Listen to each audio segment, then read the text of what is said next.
आज 10 दक्षिण पूर्व का अंतिम दिन उत्तम ब्रह्मचर्य का अर्थ होता है कि आत्मा में आचरण करना, रमन करना। ब्रह्मचर्य का सिर्फ काम भोग की बात तक सीमित नहीं है। जैन दर्शन में ब्रह्मचर्य का बहुत बड़ा महत्व दिया, सबसे उच्च महत्व है। उसको समझना है कि ब्रह्मचर्य क्या है। ब्रह्मचर्य अपने बाहर के विकारों को हटाकर, कसायों को हटाकर और स्पर्श इंद्रिय का भोग को हटाकर आत्मा में रमन करना, आत्मा में आत्मज्ञान करना। आत्मा और शरीर अलग है, ये बिना ब्रह्मचर्य है। जैन आगम में हर चीज को बड़ी सूक्ष्मता से दिखाया गया है। आज विदेशों में दूसरी जगह ब्रह्मचर्य का कोई महत्व नहीं। शादी कर ली, 2, 5, 6 महीने, 3 महीने के लिए, साल भर की शादी कर ली, वापस छोड़ दिया। अरे भैया, स्त्री को क्या का भोग एक बार भोगने के बाद दोबारा काम में नहीं आती है, भोग नहीं सकते। आप एक बार उल्टी कर दो, क्या चाटते हो क्या? अरे स्त्री के लिए कहा है कि एक बार भोगने के बाद वह दूसरे के काम नहीं आएगी। पुरुष तो जरूर, उसको पुरुष दूसरी शादी कर सकता है, परंतु स्त्री दूसरी शादी नहीं कर सकती। जो आजकल देखते हैं कोर्ट के अंदर कितनी स्त्रियां अपने पति को छोड़ रही है, फिर दोबारा शादी करने का विचार कर। अरे भव्य आत्मा, क्या कर रहे हो, क्या सोच रहे हो? देखो हमारी यहाँ माताएं बैठी है जिन्होंने 14-15 साल के अंदर क्या विधवा हो गई, तो उन्होंने अपने को शील को नहीं बिगाड़ा, शील की रक्षा की, और आज देखो सबके पूजनी हो गई। इन बातों को इनसे शिक्षा लो। क्या वासनाओं के अंदर, क्या अपने छोटे क्षणिक सुख के खातिर अपने जीवन को बर्बाद कर रहे हो? ये दोबारा शादी करना, विधवा विवाह करना, ये सब क्या है? जैन आगम नहीं मानता। वह जो शादी दोबारा कर लेता, जीवागम कहता ना, उनको दीक्षा लेने का अधिकार नहीं है। भैया बहुत सोच समझ के कदम उठो। आजकल एक चलन चल गया है, शादी की 2 दिन बाद छोड़ दिया। अरे ये क्या खेल तमाशा है? भैया समझो, आज ब्रह्मचर्य का दिन है। हम आपको यही शिक्षा देना चाहते हैं कि ये दोबारा विवाह करने का, इधर उधर भोगने का काम छोड़ दो। आपको उन महिलाओं को चाहिए कि वो अपना संयम दान करके जैन धर्म की ध्वजा ले रहा है। इस प्रकार का विषय का तरफ अपने जीवन को बर्बाद नहीं करें। अब क्या होता है कि एक तो देह अनुराग होता है, शरीर का अनुराग होता है, और एक आत्मा का अनुराग होता है। अब अपन को क्या करना है? देह का अनुराग छोड़ना है, शरीर का अनुराग नहीं करो, आत्मा का अनुराग करो, जब ही अपना कल्याण हो सकता है। अपन देखते हैं कितने उदाहरण मिलते हैं वर्तमान युग के अंदर, शास्त्र में जगह जगह भरा हुआ है। अपन देखते हैं कि शूर्पणखा, चंद्रलेखा जो क्या करती है, उसका पुत्र शंभु कुमार क्या करता है? वह सिद्धि कर रहा है, और उसको सिद्धि करते करते, खड्ग सिद्धि का करते करते सिद्धि हो जाती है। इधर से क्या होता है? लक्ष्मण, जब राम लक्ष्मण सीता तीनों वन में घूम रहे हैं, तो उधर से लक्ष्मण का आत्मा होता है। उधर वह खड्ग जो सिद्ध किया था उसको आपको देखता है, वो टिका हुआ था। उधर क्या होती है? उसकी माँ रोजाना उसका भोजन लेके आती थी, शंभु कुमार का भोजन कराती थी, चंद्रलेखा। अब क्या होता है? जब वह खड्ग जब लटका हुआ दिखा, तो उसका क्या हुआ? लक्ष्मण ने सोचा ये क्या चीज है, उसको देखा, तो उसकी चमक को देखे उसका प्रयोग करना चाहा, तो जब प्रयोग करता है, उतने करते बांसों के बीच में शंभु कुमार बैठा है, उसको क्या, उसका गर्दन कट जाती है। इधर जब चंद्रलेखा आती है, अपने पुत्र को गर्दन कटा हुआ देखती, तो बड़ा दुख होता, बहुत शोक करती, बहुत विलाप करती है, रोती है, बहुत विलाप। इधर से जब लक्ष्मण वह करती करती क्या होता है कि जहाँ राम और लक्ष्मण ठहरे वहां पहुंच जाते हैं। राम, श्री राम को देखते ही वह मोहित हो जाती है, काम वास्ता में भीग जाती है, कहाँ पुत्र का शोक सब भूल जाती है। देखो काम कितना अंधा होता है। आचार्य ने कहा है काम इतना अंधा होता है कि उल्लू को तो दिन में नहीं दिखता है, कौवे को रात में नहीं दिखता है, परंतु कामी को न रात दिखती न दिन दिखती है। अरे इतनी मौन क्या पटरानी थी, दूसरे पटरानी थी, 8000 रानी की पटरानी थी, पर उसका श्री राम के ऊपर मोहित हो जाता है, उनसे याचना करती है वो की, तो श्री राम वो समझाते नहीं मानती है, तो फिर उसने कहा तुम लक्ष्मण के साथ चले जाओ, लक्ष्मण के पास जाओ। वो सोच के इसने भेजा कि लक्ष्मण इसको समझा देगा, परंतु लक्ष्मण के पास गई, वहां भी उससे मोहित हो गई और उससे लक्ष्मण को भी अपना पति बनाना स्वीकार किया। जब लक्ष्मण ने बहुत समझाया फिर नहीं माना, तो लोग दूसरी कथन आते हैं कि शूर्पणखा की नाक काट दी, कोई लक्ष्मण नाक नहीं काटी है, वो तो वीरता क्षत्रियता कोई स्त्री पर कोई शस्त्र चलाएगा, परंतु भैया उसकी नाक इसलिए कट गई कि अपने शील की भीख मांग रही है, शील की रक्षा नहीं कर रही है, उसको अपनी काम वासना बता दी। तो क्या इस प्रकार कोई होती है स्त्री, वो अपने किसी दूसरे पति के पास चल जाए तो क्या उसकी नाक नहीं कटेगी? इस प्रकार उसकी नाक। बंधु देखो कितना कितना अन्याय हो जाता है, कामना के पीछे आदमी सब कुछ भूल जाता है, लोग लिहाज सब भूल जाता है, मर्यादाएं भूल जाता है, क्या करना चाहिए क्या नहीं करना चाहिए सब भूल जाता है। परंतु ऐसे ऐसे भी अपन को उदाहरण मिलते हैं कि जो शील की रक्षा की, सीता ने शील की रक्षा की रे, क्या क्या अग्नि परीक्षा दे दी, सीता को रावण हर के ले गया, उसके क्या कहा, उसके सारे जो आभूषण थे वो पड़े मिले। जब श्री राम जगह जगह पूछता क्या मेरी सीता को देखा, क्या इतना विलाप कर रहा है, जब उसके आभूषण दिखे तो पता लगा कि ये किसके हैं।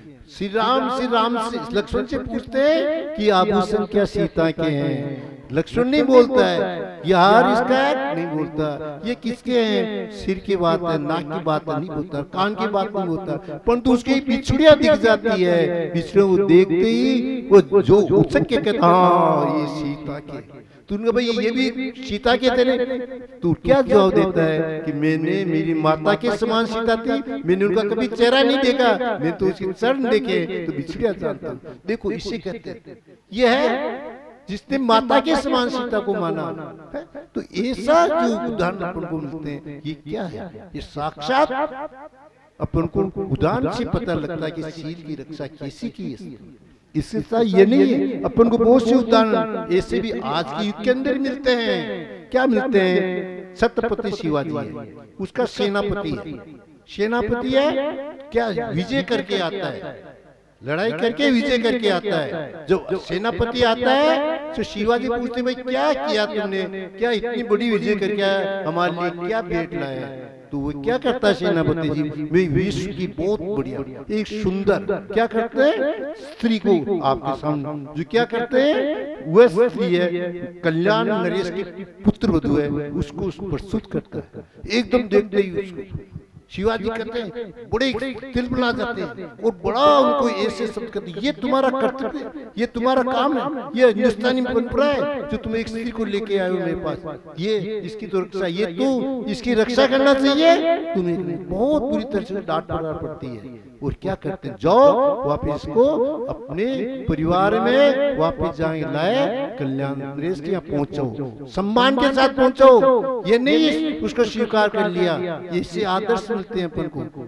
ये बहुत बुरी बात अपन सोचते हैं कि पुराने चौथे काल में ऐसा होता नहीं भैया, पंचम काल में भी ऐसे बहुत उदाहरण है। एक फिर उदाहरण मिलता है अपन को, क्या मिलता है कि 70 साल होता है, उसके क्या होती है उस 70 साल की कहानी आती है कि बहुत बहादुर होता है, तो उसके भी इस प्रकार की जो बताई गई उसमें कहा गया है कि एक आपको दूसरा उदाहरण देके बता देते हैं। एक राजा क्या होता है बड़ा सूर भी होता है, बहादुर होता है, कोई पहले कंडीशन देखो भाई मेरी स्त्री जैसी सत्री हो तो मैं उसकी शादी कर सकता हूँ, दूसरा नहीं। पर तुम्हारी स्त्री में क्या विशेषता थी, मेरी स्त्री में ऐसी विशेषता थी कि ये जब बच्चा हुआ था ना तो ये 6 महीने का था, झूले में झूल रहा था, तब उसने क्या किया, मैंने उससे कोई वासना की बात कही तो स्त्री क्या कहती है आप ये नहीं करिए, अभी बच्चा है ये इसको, तो हमने उस बच्चे को जो वासना की जो बात नहीं कही गई, उसको जन्म में नहीं कही गई, तो इसकी वजह से वो इतना शूरवीर बना है। बोलो ऐसी क्या स्त्री हो सकती है? तो फिर क्या हुआ? उस स्त्री का क्या हुआ? वो जब हमने नहीं माना ना, तो उसने क्या किया? अपने को आत्महत्या कर ली, जीव को अंदर बन के प्राण गंवा दिया, पर वासना का उपयोग नहीं किया।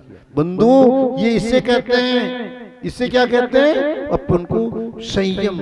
तो संयम इस प्रकार ब्रह्मचर्य धारण करें जब अपना कार्य कर सकता है। अपन को बहुत उदाहरण के साथ साथ इस प्रकार का जो मिल रही है, एक मिलती है अपन को राजुल के टाइम क्या होता है, एक रत्नेमी होता है। रत्नेमी बहुत बड़ा साधु होता है, बहुत बात्मा होता है, परंतु क्या राजुल को गुफा में देखे उसको क्या हो जाता है? राजुल के ऊपर मोहित हो जाता है। अब राजुल के ऊपर मोहित हो जाता है, राजुल के पास वह जाता है, राजुल के पास जाता है तो वो बात उसको भोग की बात कहती है। तो राजुल बड़ा आश्चर्य करता है, ओ इतना तपस्वी और ये इस प्रकार का भोग मुझे चाहता है। तो वो क्या करती है? उसकी परीक्षा करने के लिए क्या करती है? तुम ऐसा करो, अभी तो यहाँ से जाओ और क्या कोई दूध का गिलास लेके आओ जिसमें बादाम पिस्ता अच्छी चीजें हो, वह ऐसा गिलास लेके आओ। जो है ऋषि को कामी होता है ना, उसको कुछ नहीं दिखता है, जो भी कह देता प्रिया उसकी कह देती है, प्रीतमा उसे कह देती है, सब काज करने के लिए तैयार हो जाता है। गया वो दूध का गिलास लिया, लाके किया जिसमें बादाम पिस्ता बहुत स्वादिष्ट दाम था, लाया। राजुल ने क्या किया? उस पे थूक दिया और कहा कभी से पियो। तो वो कहता ये कैसे हो सकता, पी सकता है? तो राजुल ने कहा कि मैं तो क्या नेमी की हो चुकी, चाहे नेमी ने मुझे छोड़ दिया, पर मैं कभी आपकी नहीं हो सकती है। सर्वविदा हो गया, वह ऋषि सर्वविदा हो गया। बंधु, ये उदाहरण से फिर हम आपको ये प्रेरणा देते हैं कि जो स्त्रियां अपने पति को छोड़ देवे, जो विधवा हो जावे, जो प्रतान हो जावे, उनको ये शिक्षा लेनी चाहिए कि अपने जीवन को सफल बनावे, इस प्रकार की विषय काष्ठों में अपना जीवन को बर्बाद नहीं करें। इसलिए हमको आपको ये संकेत करना पड़ा कि आप करो। दूसरा अपन को जो इसके अंदर उदाहरण मिलते हैं, शेष सुदर्शन बहुत ही सुंदर, बहुत तपस्वी, ज्ञानी और वर्ती, और जो क्या करता था, सिंह क्या शमशान के अंदर जाकर ध्यान करता था। उसकी सुंदरता से रानी मोहित हो जाती है, राज सुदर्शन को महलों में बुला लेती है किसी प्रकार से। जब महलों में आ जाता है सुदर्शन सेठ, जब उसकी कामना की इच्छाएं देख के बड़ा घबराता है और ये कहता है कि मैं इसके करने लायक नहीं, मैं असमर्थ हूँ, मैं नपुंसक हूँ, इस प्रकार के शब्द कह के उससे जब कहा तो रानी बहुत परेशान हो गई। रानी ने क्या किया? उसको जालसाजी की, जालसाजी करके क्या किया? उसको फंसाना चाहा और उसको राजा को शिकायत कर दी कि यह मेरा शील भंग करने के लिए आया है। सुदर्शन के जब पाप का उदय आता है, अच्छे अच्छे तपस्वी, त्यागी, वर्ती और ज्ञानी और कितनी होते ना, पुण्य होता, फिर भी जब पुण्य क्षीण होता है तब आ जाता है। जब ठीक उसको फांसी की सजा सुना दी गई, क्योंकि राजा क्या होते हैं, काने के कच्चे होते हैं, वो किसी प्रकार का अपन देखते हैं बहुत सी जगह, वो बिना न्याय बिना उसके किए और मोह के वशीभूत होके, अपनी रानी के मोह के वशीभूत पर विश्वास होके उसको फांसी की सजा सुना देते हैं। जब सुदर्शन को फांसी की सजा हो गई, सुदर्शन भी उसी टाइम अपने ध्यान में मग्न है, तो उधर क्या देवों की रक्षा की उसकी, और क्या उसको शील के लिए पूजा की। बंधु, शील की पूजा होती है, ज्ञान की पूजा नहीं होती है। जैन आगम में चारित्र की पूजा की है, ज्ञान की पूजा नहीं की है। रावण कितना ज्ञानी था, कितना विद्वान था, कितना विद्या सिद्धि, पर वह नहीं पूजा गया। राम क्या की, क्या संयमी था, इसलिए उसकी पूजा हुई। बंधु, सब जगह चारित्र की पूजा होती है। दर्शन कितना ही हो, ज्ञान कितना ही हो, जब तक चारित्र नहीं होता वो दर्शन ज्ञान काम नहीं करेगा। मोक्ष मार्ग के लिए अपन को क्या करना पड़ेगा? क्या करना पड़ेगा? अपन को साहित्य धारण करना पड़ेगा। साहित्य धारण करने के लिए अपन को व्रतों को धारण करना पड़ेगा। आज इसी प्रसंग के संबंध आज श्री ओम प्रकाश जी हमारे नैनो वाले हमारे पास जो ये बहुत अपने आप को समर्पित कर रहे हैं, और क्या आज ब्रह्मचर्य व्रत धारण करेंगे, 7 पत्नियां इनको दी जाएगी। इन्होंने जो अपने घर से विदा होके परिवार की वो छोड़ के और ये संघ के अंदर सम्मिलित हो रहे हैं, हम इनको आज स्वीकृति देंगे। आप लोग सभी की अनुमोदना रहेगी। इनको हम ऐसा करें कि जीवन इनका क्या आगे साई में बढ़े। तो बंधु, ये भी मौके की बातें हैं, समय की बात है। आज वास्य पूज्य भगवान का निर्वाण महोत्सव, आज क्या है ब्रह्मचर्य व्रत का दिन, और आज इनकी भावनाएं, आज इनका जन्मदिन। देखो ये सब बातें कितनी सही मिल रही। आज सारे कारणगुरु का इन्होंने समा किया, जितने भी कार्यक्रम यहाँ मंदिर में हुए सब कार्यक्रम का सारा इन्होंने अपने जिम्मे ले लिया, वो कितना दान कर रहे हैं। तो ऐसे महानुभाव का आप लोगों को क्या स्वागत करना चाहिए। हम ये जो बताई गई है इसके अंदर सबसे ज्यादा अपन को ब्रह्मचर्य व्रत के अंदर जो क्रिया की गई है, क्या होता है, जहां ब्रह्मचर्य नहीं होता है तो वहां क्या होता है, अपन को ये 4 चीजें बताई गई है, ये हर समय मिलेगी। क्या होगा उससे, उसके क्या हो जाता है, ममत्व तो रहेगा, है ना। तो उसके क्या है कि जो मिथ्या तो नहीं छूटेगा ना, तो उसके अंदर उसके लिए इन्होंने कहा है कि आपके लिए कि कम से कम मतलब अपने ब्रह्मचर्य के लिए अपन को घृणा हो जाती है, पाप हो जाता है, ब्रह्म कलंक। ये जो व्यभिचारी होते हैं ना, उनके ये चीज रहती है, चाहे कितना वो अपने को स्वस्थ समझ ले, स्पष्ट होने पर घृणा, पाप और ब्रह्म कलंक, ये 4 चीजें उसके रह जाती है। तो इसको अपन को ब्रह्मचर्य व्रत को धारण करना है। ये आज का जो दिन है, हम आप लोगों को ज़्यादा नहीं बोल के यही बार बार कहते हैं कि अपने जीवन के अंदर ब्रह्मचर्य व्रत धारण करो। एक बार अब्रह्म सेवन करने से कितनी होती है, 9 कोटि जीवों की हिंसा होती है एक बार की। तो उसको आप समझो। मूलाचार में वटकेश्वर स्वामी ने 991 गाथा दिया है कि 4 उंगल मनुष्य इंद्रिय, 4 उंगल जिह्वा इंद्रिय, इनके यदि किसी ने कंट्रोल कर लिया तो वह अष्टम प्रति मतलब मोक्ष चला जाएगा। तो 4 इंद्रिय बहुत खतरनाक है। मनुष्य की जो 4 इंद्रिय है वह उसकी वासना है, और रसना इंद्रिय की वासनाएं खत्म हुई। ये कामा इंद्रिय है, दूसरी भोगा इंद्रिय थी, दूसरी इंद्रिय ग्राण चक्षु कर्ण, ये भोगा इंद्रिय, ये भोग से शांत हो जाती है, परंतु स्पर्श इंद्रिय का जो रस है वो शांत नहीं होता है। ये एक इंद्रिय से लेके 5 इंद्रिय तक होता है, ये अनादि से है। तो इस रसना स्पर्श इंद्रिय तो क्या है, रसना इंद्रिय तो कभी खाएंगे जब आप पैदा होंगे, स्पर्श इंद्रिय 24 घंटा अपने साथ लगी रहती है। इस पर अपन को कंट्रोल करना बहुत जरूरी है।